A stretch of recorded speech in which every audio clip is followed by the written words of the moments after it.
इमरान खान साहब ने बताया कि 8 सितंबर के जलसे के 3 मकासद कौन से हैं। एक ये कि चोरी किया हुआ मैंडेट वापस किया जाए जैसे कि आपने भी फरमाया। फिर ये कि कब्ज़ा ग्रुप से मुल्क को हकीकी आज़ादी दिलवानी है, ये तब से लगे हुए हैं जब से तहरीक अदम एतमाद आई। और फिर तीसरा मकसद मुल्क में आज़ाद अदलिया का क़याम है, यानी नवे वो आपने कहा कि एक्सटेंशन काजी फ़ाइज़ ईसा साहब को वो नहीं देना चाहते। फिर वो ये भी कह रहे हैं कि आज बता रहा हूँ मुल्क इनकलाब की जानिब जा रहा है। सेठी साहब, क्वेश्चन यहाँ पर यह आता है कि इमरान खान साहब जेल में, आप ये कह चुके शो में भी, सब जानते हैं इमरान खान साहब को लोग देखने के लिए आते हैं और उनकी तकारीर सुनते हैं, वो नहीं कर पाते उस तरह से तकारीर। उस जलसे में ऐसा क्या होगा जिससे खौफजदा होकर अनासिर चाहते हैं कि ना हो ये जलसा? दो बातें हैं यहाँ। पहली बात तो ये है कि खान साहब कहते हैं इस जलसे का मकसद क्या। जो उन्होंने मकासद बताए हैं वो तो जलसों के ज़रिए तो रिजॉल्व नहीं होते, वो तो नेगोशिएशन टेबल के ऊपर जाके रिजॉल्व होते हैं। अच्छा। वो जलसे से नहीं होता। तो ये कहना कि इसका ये मकसद है कि हम अपने जो इश्यूज हैं उनको हम खड़ा करें, वो तो खड़ा कर करके थक ही गए हम सब सुन के। They not going anywhere. अच्छा। तो मगर this is the attempt here is to keep the fan base live.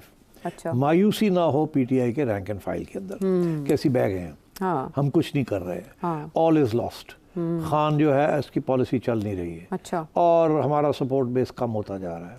Position है ये जो जिस किस्म के माशी इक़दामात कर रहे हैं आवाम के हक में, आहिस्ता आहिस्ता ये शायद कामयाब ना हो जाएं। अच्छा। और हमारा वोट बैंक जो है वो पीछे ना हट जाए, गिर ना जाए। तो अपनी अग्रेसिव इंस्टिंक्ट और एग्रेसिव पोस्चर जो है उसको बरकरार रखने के लिए ये जलसे किए जाते हैं, शो ऑफ स्ट्रेंथ जिसे कहते हैं कि we are strong, we have a strong base. हाँ। और एंड सो ऑन। तो ये खान साहब का ये मकसद था। मगर साथ साथ ये भी हुआ कि एक कदम वो पीछे हट गए हैं, जबकि उन्होंने अपना पोस्टपोन कर दिया और फिर अपना वेन्यू चेंज कर लिया। ऐसे ही है ना? जी बिल्कुल। तो जाहिर है वो अगर तकड़े रहते तो वेन्यू कौन रोक सकता था इनको। मगर क्योंकि गवर्नमेंट ने ये कहा कि आप यहाँ ना करें, फलानी जगह पे कर लें, तो इट वॉज बेटर कि आप वो एक्सेप्ट कर लें ताकि कोई आपको प्रॉब्लम ना हो in terms of breaking the law। अब तो खैर कानून भी बनाने जा रहे हैं, वो जी, ये सेनेट से बिल मंजूर हुआ। हाँ, वो कर लेते हैं बाद में। तो बात ये है कि अब ये जलसा तो होगा। अच्छा। और एस्टैब्लिशमेंट ने इसलिए ये भी होगा कि अदालत ने कहा कि ये होगा, इनको जगह दें, इनका हक है ये। अगर अदालत ये उनके फैसला ना करती तो शायद इनको इजाज़त ही ना मिलती।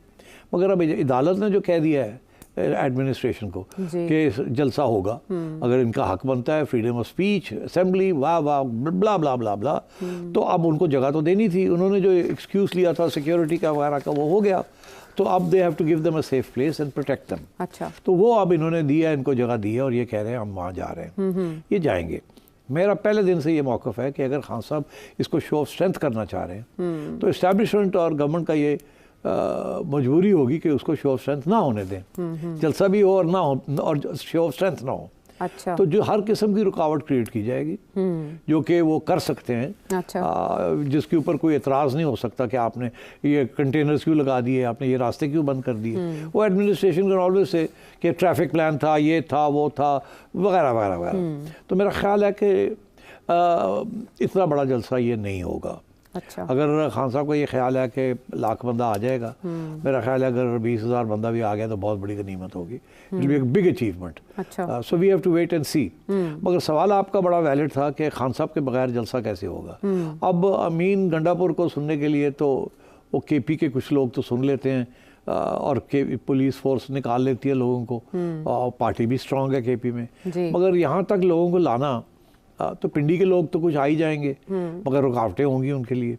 केपी से भी 2-3 हज़ार शायद लोग आ जाएं, पर आपने देखा लोग आते कैसे गाड़ियों में। अब गाड़ियों के जलसे के साथ तो जलसे नहीं बनते ना, वो तो बसों के जलसों के साथ बनते हैं। हाँ। तो क्या इस किस्म की इंतज़ामिया है, वो होगी अगर केपी गवर्नमेंट फुल फ्लेज्ड अपना सपोर्ट करे और बसेस का भी इंतज़ाम करे आउट ऑफ एक्सचेकर फंड्स, और वो पार्टी को दे और लोग जो हैं बसेस भर भर के ये लोग लेके आए। मगर उनके लिए भी रास्ते में रुकावटें होंगी, मैं आपको लिख के दे देता हूँ। अच्छा। नहीं जाने देंगे, बहुत को रोक लेंगे, डिले कराएंगे, ये करेंगे, वो करेंगे, रोड ब्लॉक्स होंगे, वगैरह वगैरह। तो I don't think it will be a big जलसा। Okay. If it is a big जलसा, well done, I will say well done, क्योंकि कोशिश इस गवर्नमेंट की यही होगी कि बड़ा जलसा ना हो। अच्छा। तो अगर ये कर लेते हैं उसके बावजूद तो all marks to them, my hat off to them, but we have to wait and see। मगर at the end of the day उस जलसे का जो भी मकसद है वो पूरा नहीं होगा। वो शो ऑफ स्ट्रेंथ जो है वो नहीं हो पाएगी। शो ऑफ स्ट्रेंथ अगर होती तो इतनी पॉपुलिज्म है खान साहब के हक में, तो अभी तक वो उसका पता ना चल जाता उसका असर कितना है और कितना नहीं है। जैसे मीनारे पाकिस्तान का जलसा। हाँ? तो वो तो है नहीं, सबको पता है कि खान साहब का बहुत बड़ा सपोर्ट बेस है। तो वो दिखाने की अब क्या ज़रूरत है, सबको पता ही है। हर पोल जो है वो कहता है कि खान साहब has a lot of support. और अगर आप वर्बल जाके वॉक्स पॉपुलाई भी ले लें तो सारे 10 में से 6-7 लोग जो हैं वो खुल के कहते हैं हम तो खान के सपोर्टर हैं। आप पंजाब में ले लें, केपी में तो ज़्यादा कहेंगे, सिंध में कम कहेंगे, बलूचिस्तान में कम कहेंगे, मगर पंजाब में कहेंगे और केपी में कहेंगे। That will constitute over 50-60% of the voting public. तो ये इस किस्म की सिचुएशन है। But I don't think Khan will achieve his objective. ये एक शो करना था कि हम चुप करके नहीं बैठे हुए, वी आर प्रोटेस्टिंग। अपने सपोर्टर्स को एक हौसला देना था जो 22 अगस्त के बाद हुआ। तो उन्होंने हौसला देना था, लेकिन लंबे नहीं पे आ गए। वी आर स्टिल फ्लेक्सिंग, खड़े हैं। हाँ बिल्कुल। तो सपोर्टर्स को एक मैसेज चला जाएगा कि पार्टी जो है उसमें कोई इख्तलाफ नहीं है। जैसे ख्वाजा आसिफ कह रहे हैं कि 4 धड़े बने हुए हैं, तो ऐसा नहीं, वो एक इत्तेहाद का तासुर चला जाएगा। लेकिन वही बिल वाली बात कि फिर गवर्नमेंट क्यों बिल पेश कर रही है? अगेन सेम रीजन, मैंने आपसे कहा रुकावटें क्रिएट करेंगे। अच्छा, ये वही उसी किस्म की धमकी है कि तुसी आओ तो सही। अच्छा, ਅਸੀਂ ਤੁਹਾਨੂੰ ਧਰ के अंदर करांगे। बने ना, जाहिर है कोई ना कोई चार्ज लगा के कि आपने ये लॉ वायलेट किया है। अच्छा। अब लॉ को आने देना, देखे उसके अंदर क्या क्या लिखा होगा। गमला तोड़ता तो ਤੁਹਾਨੂੰ अंदर कर देंगे। हाँ। शोर पाया, गलत गल करती, फलानी इंस्टीट्यूशन के खिलाफ कोई नारा लगाता, सारे को फड़ के ले जाएंगे। ठीक है, अनरूली हुए, आपने कोई बंदूकें ले आए, पिस्तौल ले आए, तो हम बंद कर देंगे। All sorts of issues will come up कि जी आपको इजाजत दी for a peaceful rally and you broke the law, ये कानून ये कहता है, चलो 3 साल वास्ते। ये वैसे ही है जैसे कि 9 मई के बाद क्रैकडाउन हुआ ना, उसका एक पैगाम था। अच्छा, उन क्लासेस के लिए, लोगों के लिए जो निकले थे बाहर। क्या हुआ उसके बाद? नहीं ना निकलते अब लिबर्टी चौक में लाहौर में पहले 10,000 बंदा इकट्ठा हो जाता सी, हुण 2,000 बंदा इकट्ठा होगा। हाँ। हुण डरदे ने कि फड़ के ले जाएंगे और जेल सुट देंगे। इसीलिए सख्ती की उन्होंने। एक मैसेज देनी थी कि वी मीन बिजनेस। ये कानून भी उसी किस्म की मैसेज है, वी मीन बिजनेस। हुण आओगे तो फड़े गए ना तुसी तो धर देंगे फिर। ठीक। इरफान सिद्दीकी साहब कह रहे थे सेनेट में कि इस बिल का किसी जलसे से ताल्लुक नहीं है। 100% जलसे से एक नहीं, आगे भी जो होने हैं। अच्छा। वो एक्चुअली एक फलसफा है हर एडमिनिस्ट्रेशन का, गवर्नमेंट का, इंक्लूडिंग खान साहब गवर्नमेंट जब वो पावर में थे, कि इस्लामाबाद इज कैपिटल टेरिटरी, इसको डिस्टेबलाइज नहीं करना चाहिए। पार्लियामेंट के बाहर आके एहतजाज नहीं होने चाहिए। आपको जलसे करने हैं तो let's demarcate areas and grounds जहां आप आएँ, आराम से जलसा करें और घर चले जाएं। जैसे लंदन में हाइड पार्क में आप कर लें, या सड़कों पे भी आपने चलना है तो पीसफुल तरीके से लोग चलते हैं और कोई वहाँ रेंजर्स नहीं होते, कोई वहाँ आर्म्ड पुलिस नहीं होती, वहाँ हेलमेट्स भी नहीं होते, वो तो बॉबीज साथ चलते हैं और चुप करके विदाउट अ स्माइल और अ स्काउल वो साथ जलसे के साथ चलते हैं और लोग करते रहते हैं, उसके बाद घर चले जाते हैं। सिंबॉलिक सा होता है बड़ा। मगर ये है कि जी सी ऑफ पीपल, जो ना 5,000, 10,000, 10 लाख, 5 लाख लोग थे, वो तस्वीर लग जाती है, प्रोटेस्ट रजिस्टर हो जाती है।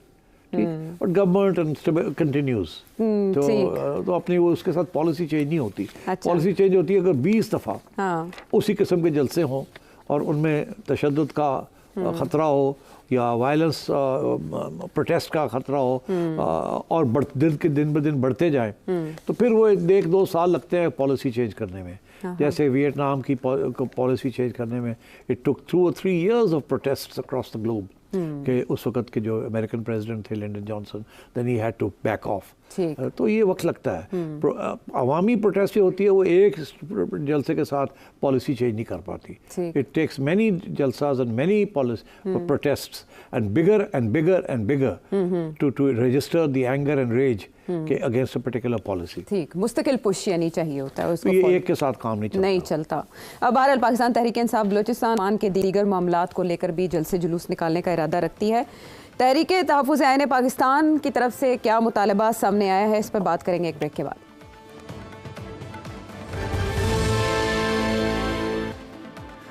शो में एक बार फिर खुश आमदेद।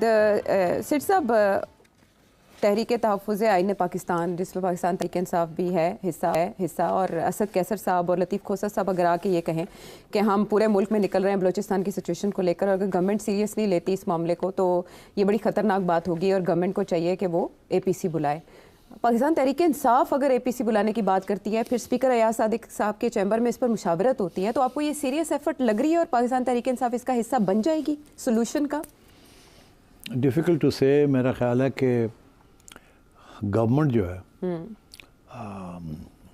और इत्तेहादी पार्टियाँ जी कोई ऐसा मौक़िफ़ किसी कॉन्फ्रेंस में इख्तियार नहीं करेंगे जिसके साथ इस्टेब्लिशमेंट नाराज़ हो। अच्छा, इस्टेब्लिशमेंट ने अपनी पॉलिसी बड़े वाज़ेह तौर पे बता दी है, आज भी बताई है जी, ठीक है।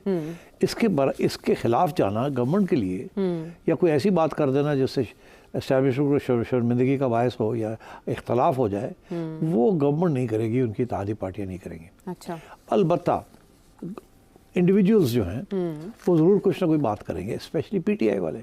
PTI वालों को एक प्लेटफॉर्म मिल जाएगा। PTI वाले तो जब भी उनको मौका मिलता है, अभी सेनेट के अंदर डॉक्टर ज़रक़ा ने भी बलूचिस्तान के ऊपर लंबी चौड़ी बात की, मगर बात यह है कि ये आके बात खड़ी कहाँ होती है?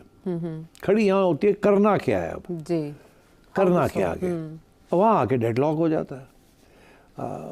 गवर्नमेंट भी कहती है कुछ करना चाहिए, एस्टैब्लिशमेंट भी कहती है बिल्कुल हम तैयार हैं करने के लिए कुछ, सभी ये कहते हैं कि सोल्यूशन ढूंढे, मगर कोई बताता नहीं है सोल्यूशन क्या है। अब क्या है सोल्यूशन?